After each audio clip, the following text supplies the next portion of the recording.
जय श्री कृष्णा, जय श्री राधे दोस्तों। भगवान शनिदेव, आज मैं आप सबके लिए भगवान शनिदेव की व्रत की कथा लेकर आई हूँ। शनिदेव की पूजा करने के लिए हमको तिल, उड़द, काले तिल, उड़द, काला कपड़ा, तेल, इससे हम शनिदेव की पूजा करते हैं। चींटियों को आटा डालते हैं जिससे कि शनिदेव प्रसन्न रहते हैं। आइए आज हम करते हैं शनिदेव महाराज की व्रत कथा। एक समय सूर्य, चंद्रमा, मंगल, बुध, बृहस्पति, शुक्र, शनि, राहु और केतु ग्रहों में आपस में झगड़ा हो गया कि हम सब में से सबसे बड़ा कौन है। सब अपने आप को बड़ा कहते थे। जब आपस में कोई निश्चय ना हो सका तब सब के सब आपस में झगड़ा करते हुए इंद्रदेव के पास गए और कहने लगे कि आप सब देवताओं के राजा हो, इसलिए आप हमारा न्याय करके बतलाओ कि हम सब नवों ग्रहों में सबसे बड़ा कौन है। राजा इंद्रदेव इनका प्रश्न सुनकर घबरा गए और कहने लगे कि मुझ में यह सामर्थ्य नहीं है कि मैं आप में से किसी को बड़ा और किसी को छोटा बताऊं। मैं अपने मुख से कुछ नहीं कह सकता। हाँ, एक उपाय हो सकता है। इस समय पृथ्वी पर राजा विक्रमादित्य दूसरों के दुखों का निवारण करने वाला है, इसीलिए तुम सब मिलकर उन्हीं के पास जाओ। वही तुम्हारे दुखों का निवारण करेंगे और तुम्हें सही बताएंगे। ऐसा वचन सुनकर सभी ग्रह, सभी देवता चलकर भूलोक में राजा विक्रमादित्य की सभा में जाकर उपस्थित हुए और अपना प्रश्न राजा के सामने रखा।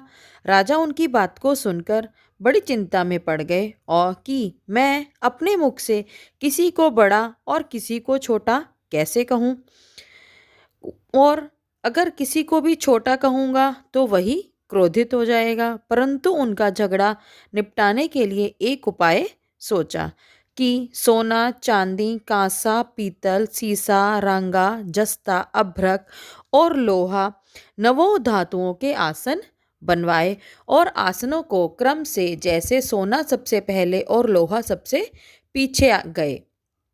इसके पश्चात राजा ने सभी ग्रहों को अपने अपने सिंहासनों पर बैठने के लिए कहा। जिसका आसन सबसे आगे है वह सबसे बड़ा और जिसका आसन सबसे पीछे है वह सबसे छोटा जानिए। क्योंकि लोहा सबसे पीछे था और वह शनिदेव का आसन था, इसीलिए शनिदेव ने समझ लिया कि राजा ने मुझको सबसे छोटा बना दिया है। इस पर शनिदेव को बहुत क्रोध आया और कहा कि राजा, तू मेरे पराक्रम को नहीं जानता। सूर्य एक राशि पर 1 महीना, चंद्रमा 2.25 महीना 2 दिन, मंगल 1.5 महीना, बृहस्पति 13 महीना, बुध और शुक्र 1 महीना, परंतु मैं एक राशि पर 2.5 अथवा 7.5 साल तक रहता हूँ। बड़े देवताओं को भी मैंने भीषण दुख दिया है। राजा सुनो, राम जी पर 60 आई तो वनवास हो गया और रावण पर आई तो राम जी ने लंका पर चढ़ाई कर दी और रावण के कुल का नाश कर दिया।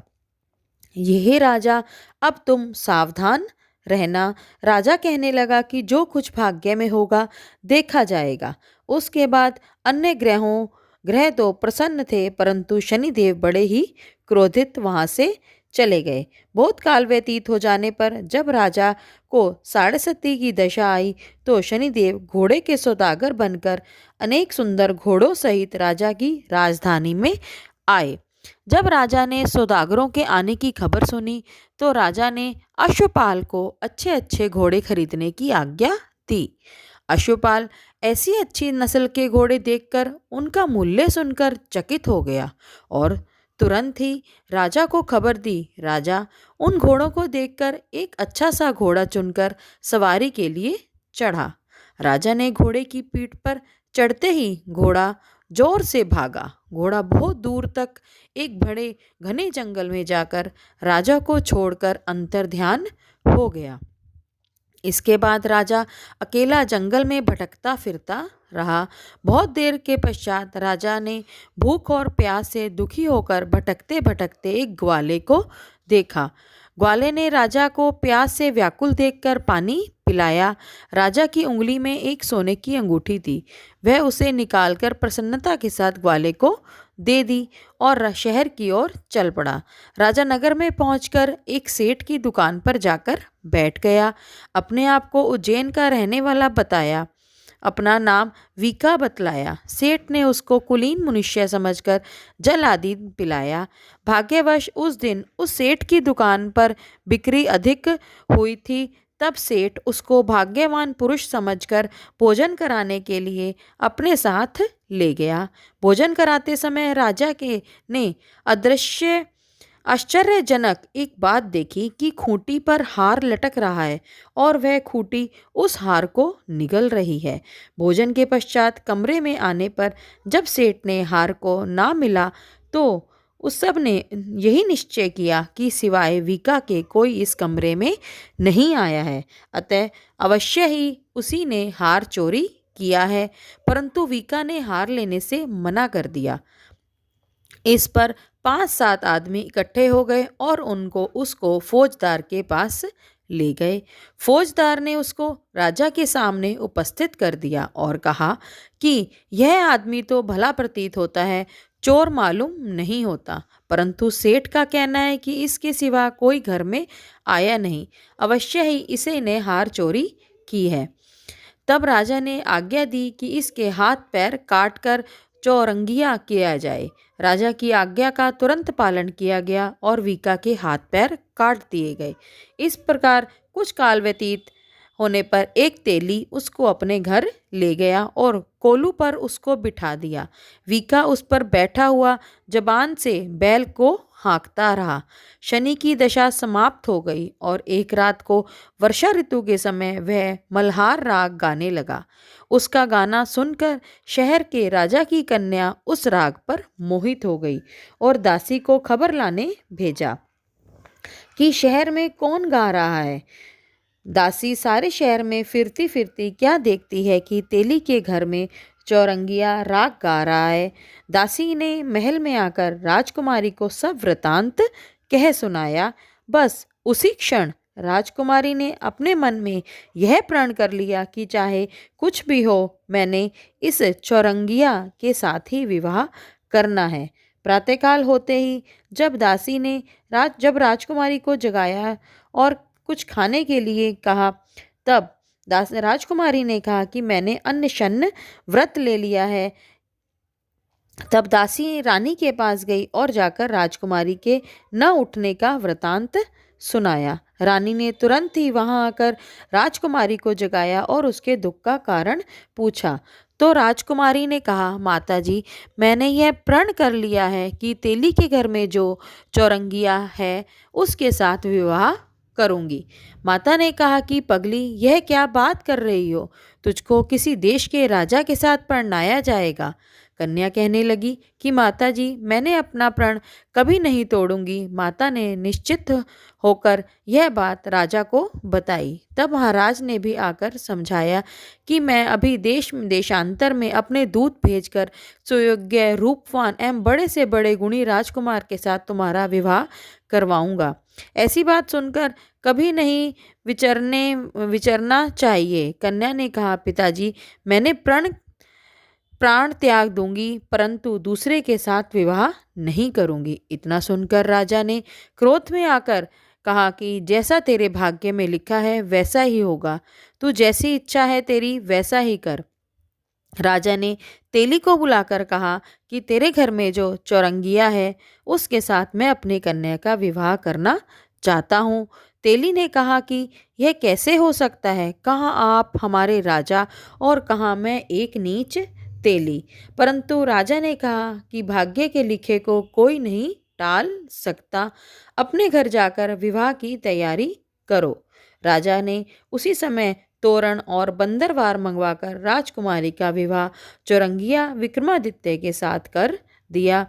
रात्रि में जब विक्रमादित्य राजकुमारी महल में सोए थे तो आधी रात के समय शनिदेव ने विक्रमादित्य को स्वप्न दिया कि राजा, कहो कि तुमने मुझे छोटा बतलाकर तुमने कितना दुख पाया है। राजा ने क्षमा मांगी। शनिदेव ने प्रसन्न होकर विक्रमादित्य को हाथ पैर दिए। तब राजा ने कहा कि महाराज, मेरी प्रार्थना स्वीकार करें कि जैसा दुख आपने मुझको दिया है वैसा किसी को न दें। शनिदेव ने कहा, तुम्हारी प्रार्थना स्वीकार है।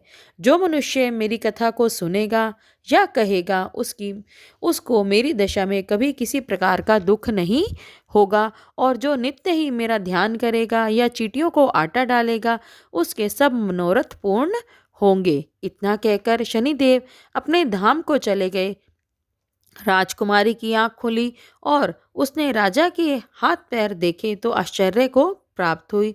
उसको देखकर राजा ने अपना समस्त हाल कहा कि मैं उज्जैन का राजा विक्रमादित्य हूँ। यह सुनकर राजकुमारी अत्यंत प्रसन्न हुई। प्रातःकाल राजकुमारी से उसकी सखियों ने पूछा तो उसने अपने पति की समस्त वृतांत कह सुनाया। तब सबने प्रसन्नता के प्रकट की और कहा कि ईश्वर ने आपकी मनोकामना पूर्ण कर दी है। जब सेठ को ने यह बात सुनी तो विक्रमादित्य के पास आया और राजा के पैरों में गिरकर क्षमा मांगने लगा कि मैंने आप पर चोरी का झूठा इल्जाम लगाया था, अतः आप मुझको जो चाहें दंड दें। राजा ने कहा, मुझ पर शनिदेव का कोप था, इसी कारण वह सब दुख मुझको प्राप्त हुआ। इसमें तुम्हारा कोई दोष नहीं है। तुम अपने घर जाकर अपना कार्य करो। सेठ बोला कि मुझे तब शांति होगी जब आप प्रीतिपूर्वक मेरे घर भोजन करेंगे। राजा ने कहा, जैसी आपकी मर्जी। सेठ ने अपने घर जाकर अनेक व्यंजन बनवाए और राजा को प्रीति भोज कराया। जिस समय राजा भोजन कर रहे थे, एक आश्चर्य की बात सबको दिखाई दी। जो खूंटी पहले हार निगल रही थी वह अब हार उगल रही है। जब भोजन समाप्त हुआ तो सेठ ने हाथ जोड़कर बहुत सी मोहरें राजा को भेंट दी और कहा कि मेरे श्री कंवर नाम की एक कन्या है, उसका पाणी ग्रहण आप करें। इसके बाद सेठ ने अपनी कन्या का विवाह राजा के साथ कर दिया और बहुत सा दान दहेज दिया। इस प्रकार कुछ दिनों वहाँ रह निवास करने के बाद विक्रमादित्य ने शहर के राजा से कहा कि अब मेरी उज्जैन जाने की इच्छा है। फिर कुछ समय बाद राजकुमारी व सेठ की कन्या श्री कंवर तथा दोनों जगह से दहेज से प्राप्त दास दासियां रथ और पालकियां सहित विक्रमादित्य शहर को चले। जब शहर के निकट पहुँचे और प्रवासियों ने राजा के आने का समाचार सुना तो समस्त उज्जैन की प्रजा आगवानी के लिए गई और प्रसन्नता के साथ राजा महल में पधारे। सारे शहर में महोत्सव मनाया गया, दीपमाला हुई। दूसरे दिन राजा ने शहर में यह सूचना करवाई कि शनि देवता सब ग्रहों में सर्वोपरि हैं। मैंने उनको छोटा बतलाकर बहुत दुख पाया है, इसी कारण सारे शहर में शनिदेव की पूजा और कथा होने लगी। राजा और प्रजा अनेक प्रकार के सुख भोगती रही और कोई शनिचर की कथा को पढ़ता है या सुनता है, शनिदेव की कृपा सब पर बनी रहती है, उसके सारे दुख दूर होते हैं। शनिदेव की कथा और व्रत के दिन शनिदेव की कथा को व्रत के दिन अवश्य ही पढ़ना चाहिए। बोल शनिदेव महाराज की जय। आइए अब शनिदेव महाराज की आरती करते हैं। जय जय श्री शनिदेव भक्तन हितकारी, जय जय श्री शनिदेव भक्तन हितकारी। सूरज के पुत्र प्रभु छाया महतारी, सूरज के पुत्र प्रभु छाया महतारी। श्याम अंग वक्र दृष्टि चतुर्भुजाधारी, श्याम अंग वक्र दृष्टि चतुर्भुजाधारी। नीलांबर धारनाथ गज की असवारी, नीलांबर धारनाथ गज की असवारी। जय जय श्री शनिदेव भक्तन हितकारी, सूरज के पुत्र प्रभु छाया महतारी, सूरज के पुत्र प्रभु छाया महतारी। क्रीट मुकुट शीश रजित दीपत है लिलारी, क्रीट मुकुट शीश रजित दीपत है लिलारी। मुक्तन की माला गले शोभित बलिहारी, मुक्तन की माला गले शोभित बलिहारी। जय जय श्री शनि देव भगतन हितकारी। जय जय श्री शनि देव भगतन हितकारी। सूरज के पुत्र प्रभु छाया महतारी। सूरज के पुत्र प्रभु छाया महतारी। मोदक मिष्ठान पान चढ़त है सुपारी। मोदक मिष्ठान पान चढ़त है सुपारी। लोह तिल तेल उड़द मिश्रित अति प्यारी। लोह तिल तेल उड़द महिषी अति प्यारी। जय जय श्री शनि देव भगतन हितकारी। जय जय श्री शनि देव भक्तन हितकारी। सूरज के पुत्र प्रभु छाया महतारी। सूरज के पुत्र प्रभु छाया महतारी। देव दनुज ऋषि मुनि सुमिरत नर नारी। देव दनुज ऋषि मुनि सुमिरत नर नारी। विश्वनाथ धरत ध्यान शरण है तुम्हारी। विश्वनाथ धरत ध्यान शरण है तुम्हारी। जय जय श्री शनि देव भगतन हितकारी। जय जय श्री शनि देव भगतन हितकारी। सूरज के पुत्र प्रभु छाया महतारी।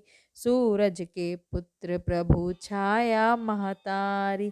सूरज के पुत्र प्रभु छाया महतारी।